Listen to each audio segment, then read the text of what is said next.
Hello and welcome. I am Thomas Porteus and you're watching The World Report. Let's take a look at the headlines this hour.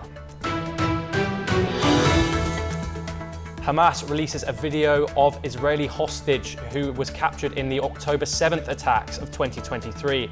In the 3.5-minute video, she appears in Hebrew for the Israeli government to secure her release. Russia promises retaliation after Ukraine fires US-supplied missiles at the Belgorod region. Russia claims that they shot down 8 ATA CMS missiles at the border region.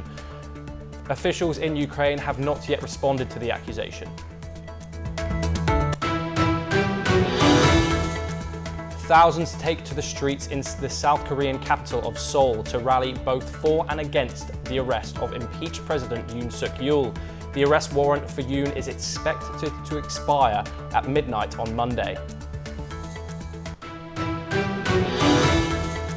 Donald Trump says no American can be happy that flags will be flying at half-mast when he is inaugurated this month.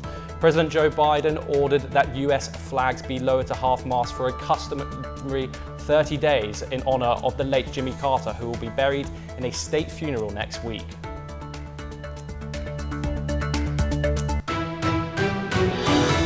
Hamas has released a video of a 19-year-old Israeli soldier, Liri Albag, held in hostage in Gaza since October 2023. In the footage, she calls for the Israeli government to secure her release. Her family, deeply distressed, urges leaders to act quickly. Meanwhile, tensions rise as UNFIL condemns Israel for violating the 2006 Security Council resolution that supported the November ceasefire with Hezbollah. Here is the report. Hamas released a video of 19-year-old Israeli soldier Liri Albag, captured in the October 2023 attack and held hostage in Gaza. In the 3.5-minute video, she calls in Hebrew for the Israeli government to secure her release. Albag's family expressed distress over her suffering and urged leaders to act quickly, treating hostages as their children. לירי, שאת שומעת אותנו, תמסרי לכולם שכל המשפחות הופכות עולמים ורוצים את הילדים בבית, ואנחנו נלחם עד אחרון החטופים, את החיים לשיקום ואת החללים והנרצחים לגבורה ראויה בישראל. Soon, thousands protested in Tel Aviv, demanding the release of Gaza hostages and Netanyahu's resignation after the new video of Albag was released. Netanyahu faces mounting pressure from families and critics, accusing him of stalling a release deal, causing growing unrest. Meanwhile, the volatile situation in the region escalates. On January 4th, United Nations Interim Force in Lebanon condemned Israel for violating the 2006 Security Council resolution, which supported the November ceasefire with Hezbollah. As tensions rise, Hezbollah's leader, Naim Qassem, warned that the group's patience with Israeli violations was running out. لقد قلنا بأننا نعطي فرصة لمنع الخروقات الإسرائيلية وتطبيق الاتفاق وأننا سنصبر. لا يعني هذا أننا سنصبر لمدة 60 يوما، ولا يعني هذا أننا سنصبر أقل أو أكثر من 60 يوما. In another development, Israel's military reported intercepting a missile launched from Yemen, marking the latest in a series of missile and drone attacks from Iranian-backed rebels in Yemen. Bureau Report, NewsX. We will now take a look at some news updates from North America. Dame Anna Wintour, U2 frontman Bono and billionaire George Soros have been honoured with America's highest civilian award. The prestigious recognition was confirmed by outgoing President Joe Biden. Former US Secretary of State Hillary Clinton has been awarded the Presidential Medal of Freedom.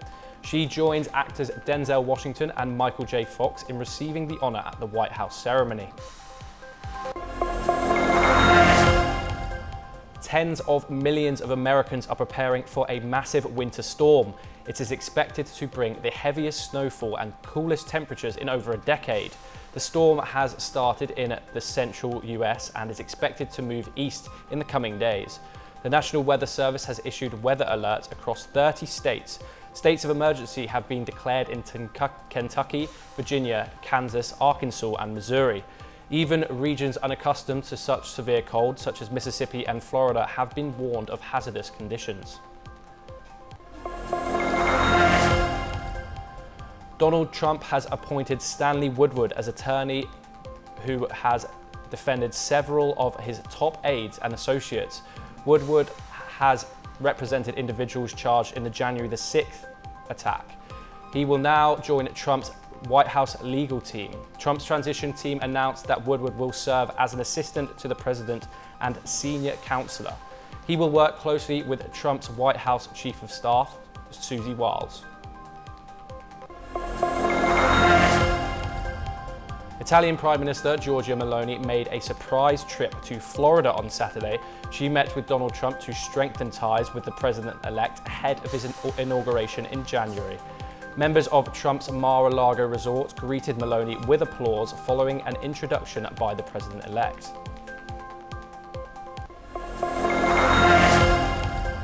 Filmmaker Jeff Boehner, the husband of actress Aubrey Plaza, has died at the age of 47. His body was found by an assistant at his Los Angeles home on Friday morning. He was later pronounced dead. The American director, known for films like The Little Hours, Life After Beth, and Joshi married Plaza in 2021. The family expressed to Deadline that they were devastated and requested privacy during this difficult time. The first congestion charge scheme for vehicles in the US has come into effect in New York. Car drivers will now pay up to $9 a day with varying rates for other vehicles. The congestion zone covers an area of South Central Park. It includes famous landmarks such as the Empire State Building, Times Square, and the financial district around Wall Street.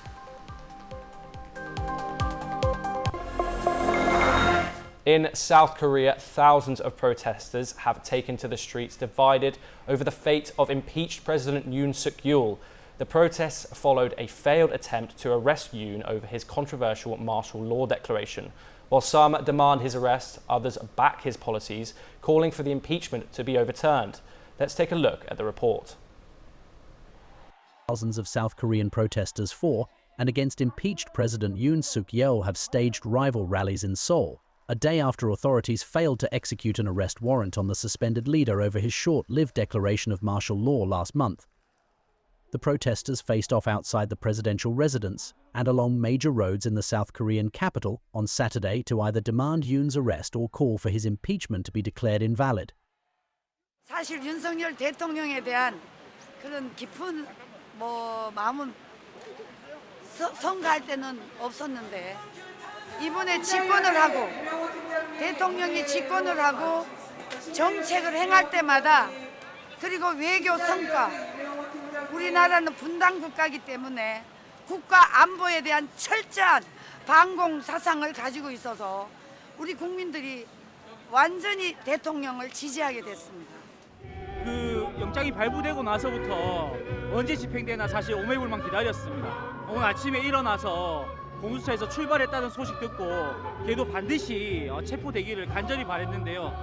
올라오면서 이 공수처가 물러갔다는 소식 듣고 정말 허탈하고 분노하고 정말 이 답답한 마음을 이를 데가 없습니다. 그래서 오늘 반드시 윤석열을 체포하고 우리 법의 심판대에 올려놓고 저는 대구로 내려갈 생각입니다.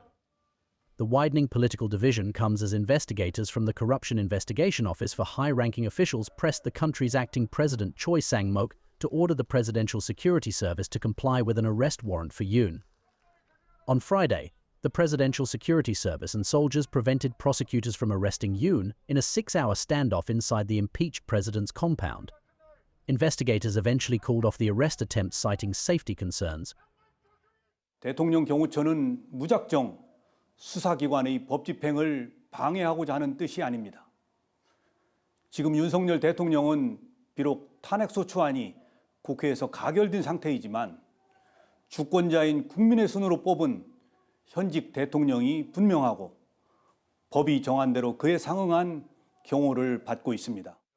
Yoon's December 3rd martial declaration stunned South Korea and led to the first arrest warrant to be issued for a sitting president, while also triggering a deep political crisis. Bureau Report NewsX. We will now take a look at some news updates from South America. A second group of 75 Guatemalan soldiers arrived in the Haitian capital, Port-au-Prince. This is to boost an unbacked mission tasked with restoring order amid chaos wrought by gangs.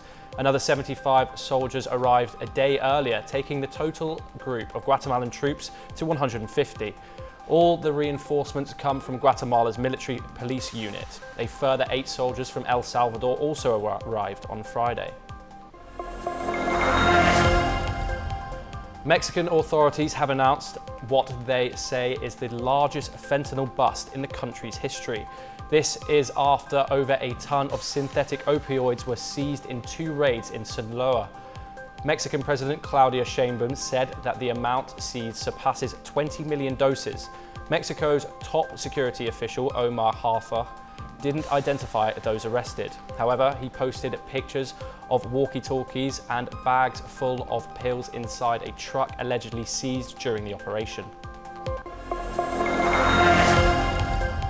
4 indigenous people, including a child, were shot during an attack in southern Brazil. As violence escalates in the region, attackers opened fire against the indigenous community near the city of Guara.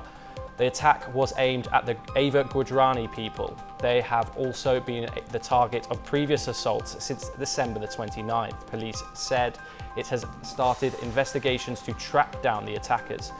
It added that federal, state and municipal security forces were deployed to avoid new violence in the region.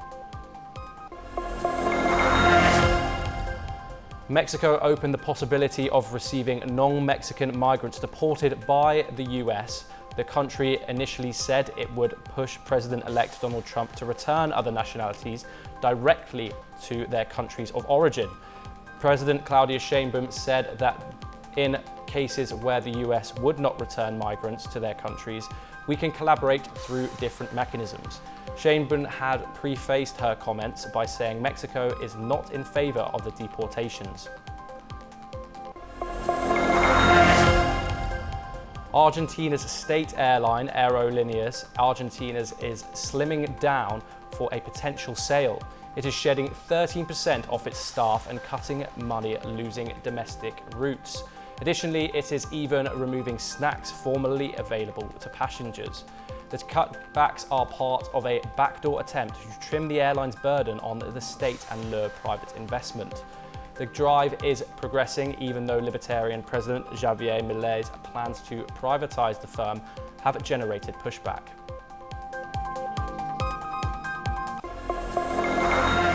The state funeral of former United States President Jimmy Carter began in Georgia, with his flag-draped casket passing through his hometown and boyhood farmhouse. Mourners lined the streets, paying their respects to the former president. President-elect Donald Trump railed against the order for American flags to be flown at half-mast to honor the late President Jimmy Carter. Here is the full report. Jimmy Carter passed away at the age of 100 on December 29th. He served in the US for 7 years. He became the US president in 1976 and served a single term in office. The 6 days of funeral observances for former US President Jimmy Carter began Saturday in Georgia. On Saturday, a tribute was paid to him outside his family's farm as the old farm bell was rang 39 times in his honor. Mourners lined the main street in Plains, where Carter was born and lived most of his life. The former US president's body will lie in repose at the Carter Center until 6 a.m. on Tuesday. The funeral procession will then be taken to the US Capitol, where military bearers will carry the casket to the rotunda. President Joe Biden ordered US flags lowered for 30 days on federal buildings and grounds in honor of former President Jimmy Carter. For Trump, that means a jarring image of a nation in mourning on January 20th as he stands on the steps of the Capitol to take the oath of office. President-elect Donald Trump has expressed frustration that flags will be flying at half-mast when he takes office later this month. Trump took to his Truth Social platform to post about the situation. He wrote, "Nobody wants to see this, and no American can be happy about it. Flying flags at half-staff to honor a late political figure or commemorate an occasion is a tradition that transcends political ideology. Flags are traditionally lowered for 30 days to mourn the death of a current or former US president." Trump appeared to hint at the possibility of flags being ordered back up for his big day, saying the half-mast may happen, and ending with, "Let's see how it plays out." But the White House put an end to any speculation. The White House is flat-out rejecting Donald Trump's protestations about flags flying at half-mast. Asked whether Biden's flags order could be reversed or reconsidered, the answer came in a one-word response from White House Press Secretary Karine Jean-Pierre. saying no. Bureau Report, NewsX. Now let's take a look at some news updates from Europe. Former Greek Prime Minister Kostas Simitas has died at 88. Simitas played a key role in bringing Greece into the European Union's single currency in 2001. Greek Prime Minister Mitsotakis praised Simitas, calling him a worthy political opponent and a leader who guided Greece through important steps. The Greek government declared 4 days of mourning. Simitas' funeral will be held at the state's expense. Heavy snow caused disruptions at several UK airports, including Manchester, Liverpool and Birmingham. Runways were closed overnight, leading to delays and diversions. Manchester Airport reopened both runways around in the morning after being closed for several hours. At least 12 Manchester-bound flights were rerouted to London Heathrow, Dublin, Birmingham and Glasgow and Paris.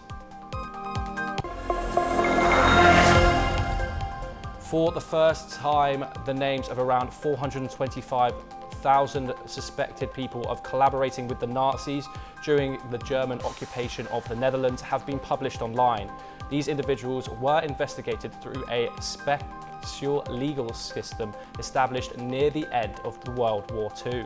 Over 150,000 faced punishment. Serbia recorded its hottest year on record in 2024, according to its meteorological office.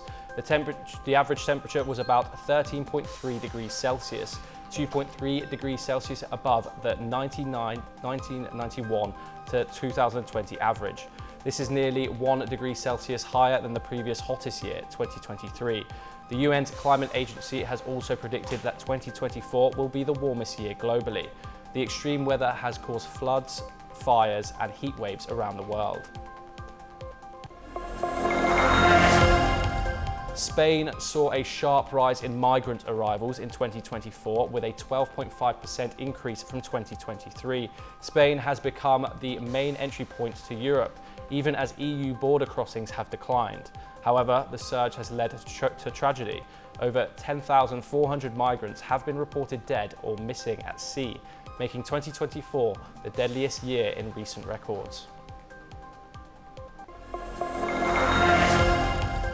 Iran has warned Italy that its ties could be damaged if it supports the US actions. The warning is related to the detention of an Iranian engineer accused of a drone attack in Jordan that killed 3 American troops. The message came after Italy summoned Iran's ambassador over the arrest of an Italian journalist in Tehran. Tensions are rising between the two nations.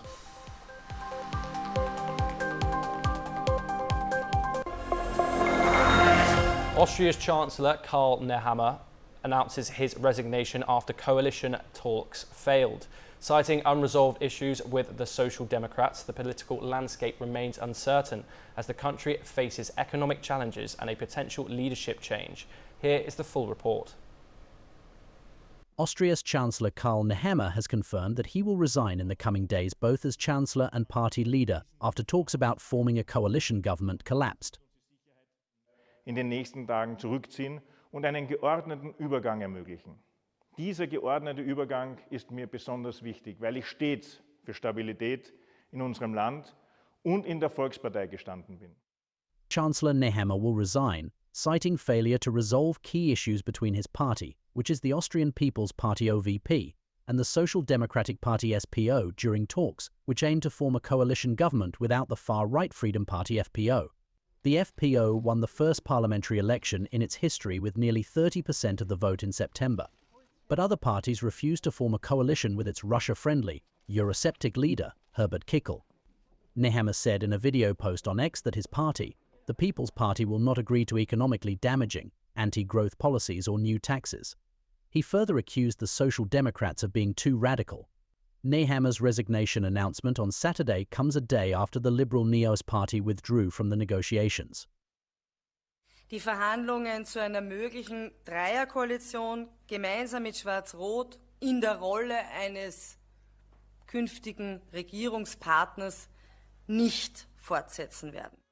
After Nehammer's resignation, the Propols party will meet to discuss potential successors. Austria's political situation remains uncertain, with no immediate solution to the government deadlock. The next government faces a budget deficit, rising unemployment, and the challenge of saving up to €24.7 billion amid a two-year recession. Bureau Report, NewsX. We will now take a look at some news updates from the Indo-Pacific region. Tomiko Ituka, recognized as the world's oldest person, died at 116. She passed away in a nursing home in Ashika, Japan. Born in 1908, Ituka lived through 2 world wars and a major technological advancement. She became the oldest living person in September 2024 following the death of Spain's Marina Maranas Bozara. Sharia's mayor praised her for inspiring hope and courage. Ituka was honored with a Guinness World Record certificate on Japan's Respect for the Day aged day.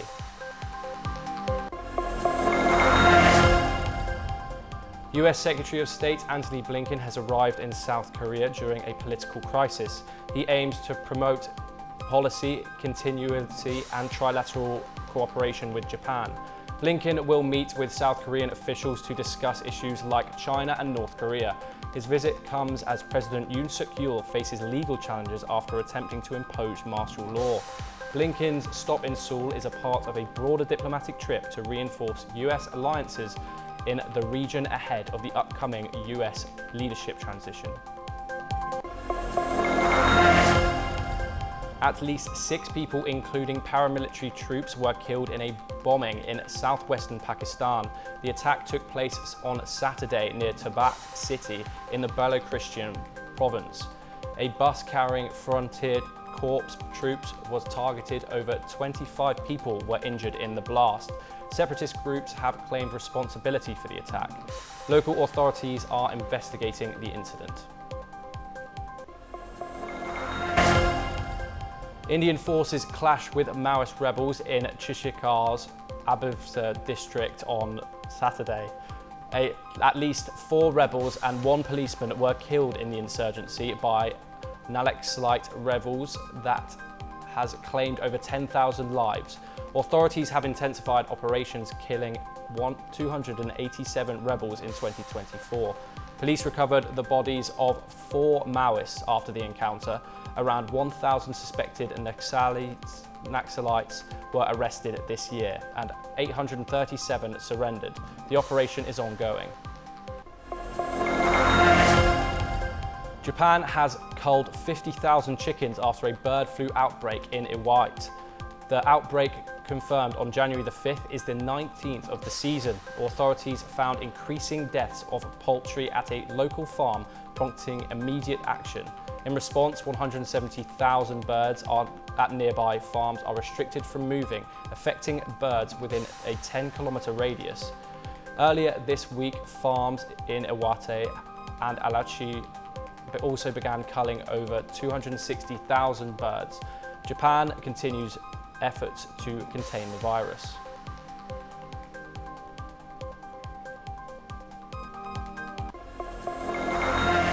Tonight, a pivotal moment for Venezuela's opposition, Edmundo Gonzalez.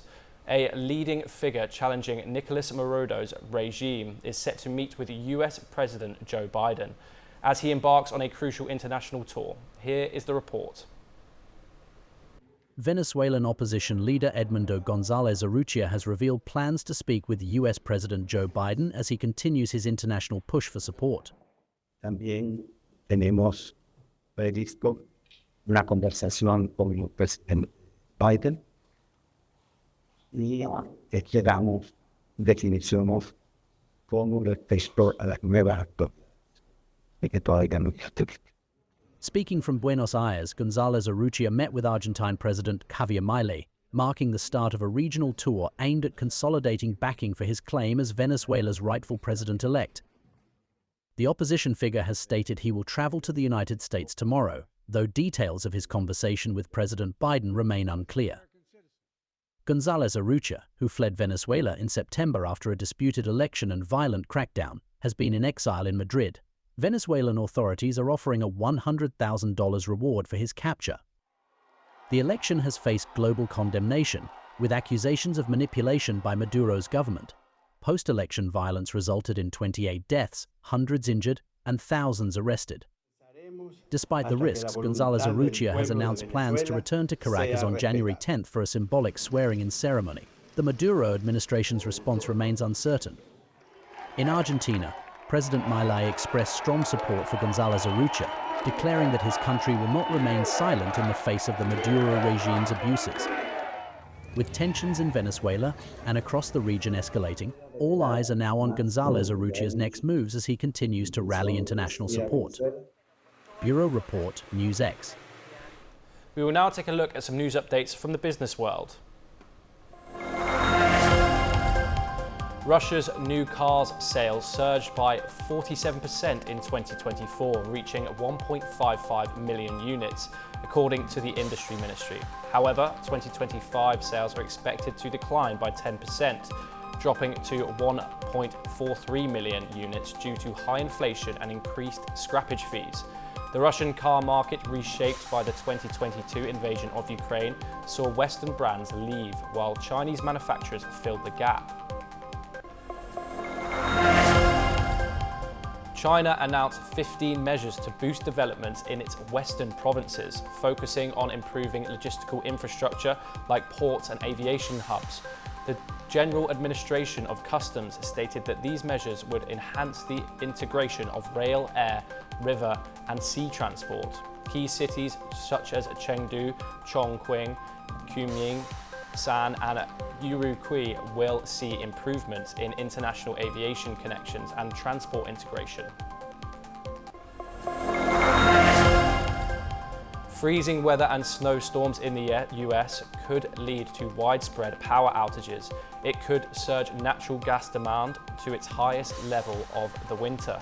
Energy analysts warn the demand spike comes as freezing temperatures may cause freeze-offs, reducing gas supply, with gas powering 43% of the nation's electricity and heating 45% of homes. Prices could rise next week. New documents in a Utah lawsuit accuse TikTok of ignoring sexual misconduct and child exploitation live streams. The company allegedly profited from these activities. The materials were made public on Friday. The US plans to ban TikTok on January the 19th unless its China-based owner ByteDance sells the app.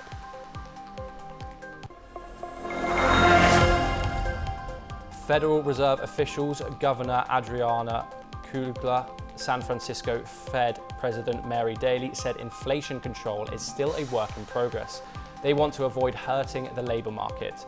Their comments highlight the challenge of cutting rates. The FED lowered short-term rates by 1 percentage point last year to 4.25 to 4.50%. Foxconn, the world's largest contract electronics maker, reported its highest ever fourth quarter revenue, driven by strong demand for AI servers. The company's revenue rose 15.2% to 2.13 trillion Taiwanese dollar, exceeding the 2.1 trillion Taiwanese dollar foremost from LSEG Smart Estimate, which prioritizes more accurate analyst predictions.